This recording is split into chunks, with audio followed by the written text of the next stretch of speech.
California Democrat and MeToo activist, allegedly urged staffers to play Spin the Bottle. A California Democrat who was featured in Time magazine's Person of the Year issue for her role in the anti-sexual harassment #MeToo movement allegedly urged staffers to play the grade school classic, Spin the Bottle, after a night of heavy drinking at a fundraiser, Politico reported Sunday. David John Kernick, 38, who worked in Assemblywoman Cristina Garcia's office for 5 months in 2014, filed a formal complaint with the state, claiming that he was dismissed from his job for questioning the game. Kernick told Politico that they played a game after an evening of heavy drinking. Garcia sat on a floor in a hotel room with about 6 people that included staff, he told the magazine. It was definitely uncomfortable, Kernick said, but I realized it's different for a man and for a woman. You know it's inappropriate, but at the same time you may wonder, how many women do you work for that act like that? You think, maybe she's just really cool. Last week, Garcia was hit with fresh allegations of misconduct in her office, including frequent discussions about sex and alcohol consumption at the Capitol. San Diego lawyer Dan Gillian filed a formal complaint with the legislature detailing the allegations on behalf of 4 anonymous former employees in Garcia's office.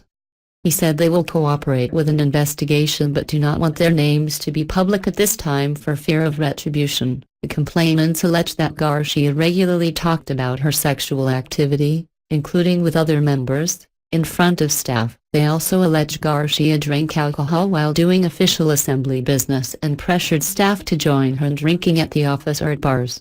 The allegations came as Garcia is on leave of absence following news she is being investigated in the groping of a former male legislative staff member in 2014. None of the new complaints involve sexual misconduct, but Gillian said the former employees considered Garcia's frequent talk about sex a form of sexual harassment.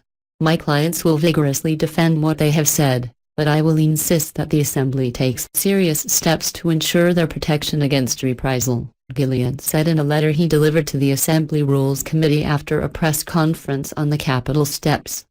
Garcia, in a Facebook post, said she will address each of the issues individually once an investigation has been completed, but she said the claims don't square with the atmosphere she worked to create. Her current and former chiefs of staff denied the behaviors described in the letter. I am confident I have consistently treated my staff fairly and respectfully. In a fast-paced legislative office, not everyone is the right fit for every position, and I do understand how a normal employment decision could be misinterpreted by the individual involved in the decision, Garcia wrote.